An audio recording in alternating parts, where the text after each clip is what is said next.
साथी गांव में एक दुखद घटना घटित हुई है। हमारे किसे आजाद समाज पार्टी के प्रत्याशी भाई जाहिद को टिकट मिला है। भीम आर्मी की तरफ से भाई चंद्रशेखर आजाद जी ने टिकट दिया।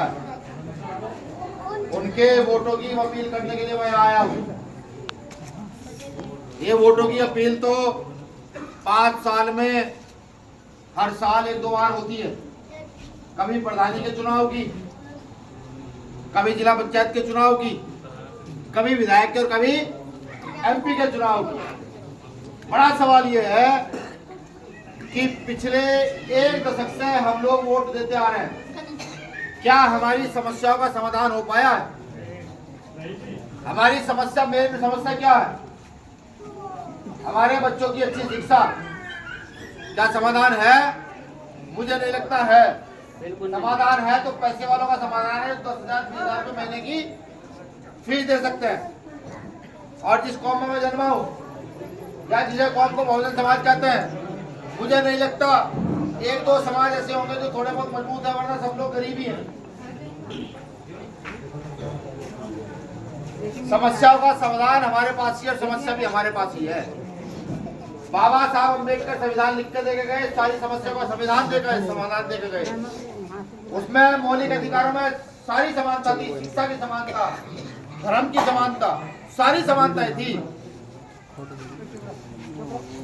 उस व्यवस्था को एक व्यक्ति ने समझा जिसका नाम था मान्यवर साहब काशीराम। उनकी विचारधारा पर चलकर एक बार यहाँ बहुजनों की सत्ता स्थापित हुई। बहुजन कौन?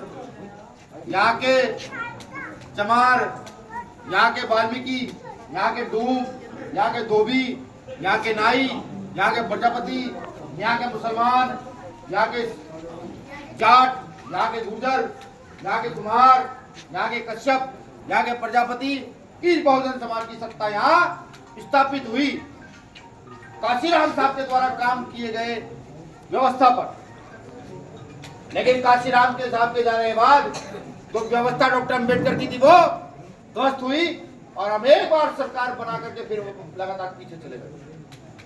मुझे एक बात तो बताओ, अगर हमारा पिता हमें 1 बीघा जमीन दे के गया तो मुझे 1 बीघा जमीन को बेच दे या 2 बीघा बना दे? 2 बीघा बनानी चाहिए ना। लेकिन हमारे बाप ने जो हमें जमीन दी, बाप बिकी बड़ी नहीं।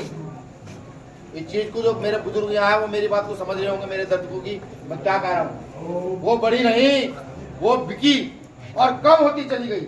आप जानते क्यों? जब व्यक्ति अपने पुरखों की विचारधारा को भूल जाए,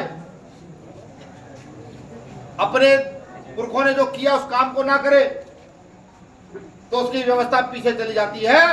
जैसे घर में 2 बेटे हो और एक बेटा गलत निकल जाए, नशे की ओर चला जाए, तो घर उन्नति नहीं हो सकता कि अगला बेटा कितना भी कमा रहा हो। हमारी समस्याओं का समाधान यहाँ की राजनीतिक ताकत को हासिल करके ही होगा। और राजनीतिक ताकत कब तक हासिल नहीं हो सकती? जब तक हासिल नहीं हो सकती जब तक आपको ये ना पता लग जाए कि आपका आंदोलन क्या है, आपका मूवमेंट क्या है। सतगुरु रविदास जी ने कहा 600 साल पहले, चाहूंगा सर आज में मिले सब कौन, छोट बड़े सब संग बसे रविदास रहे।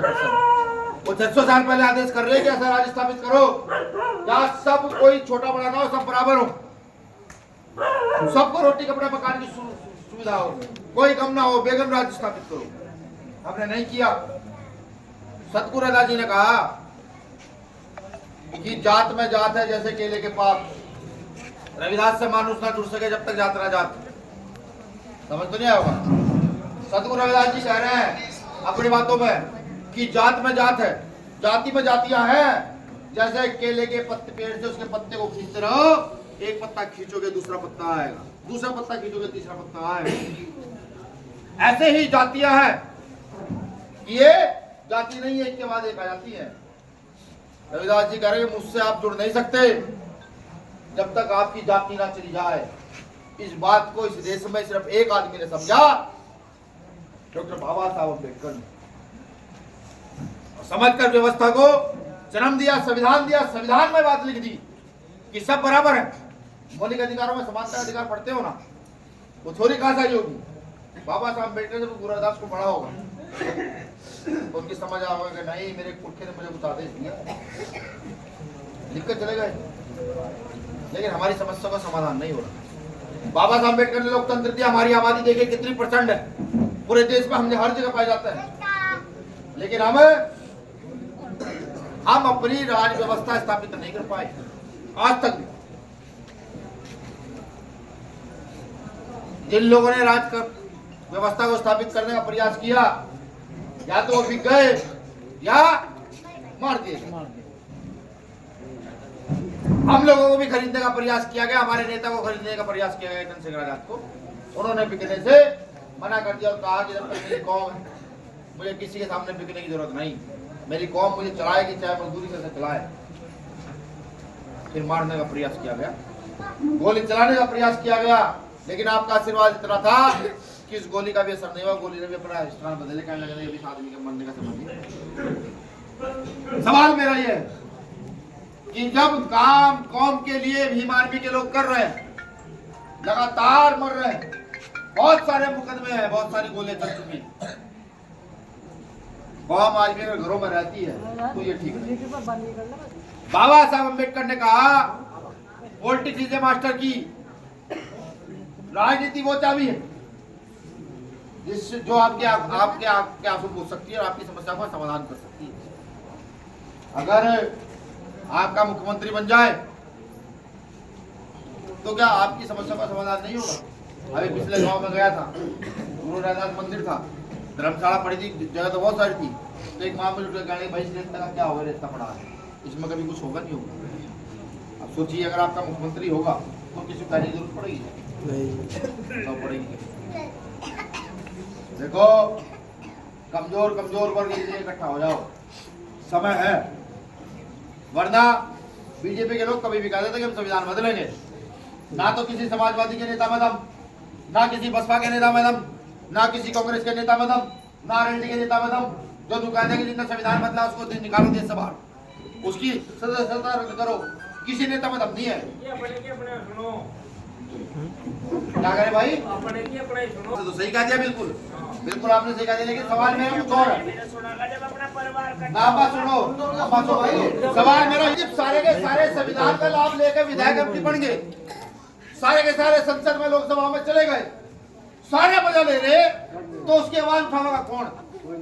तो जिस पे आवाज नहीं उठाते थे उन्हें वोट दे, क्यों काम में घुसड़ दे?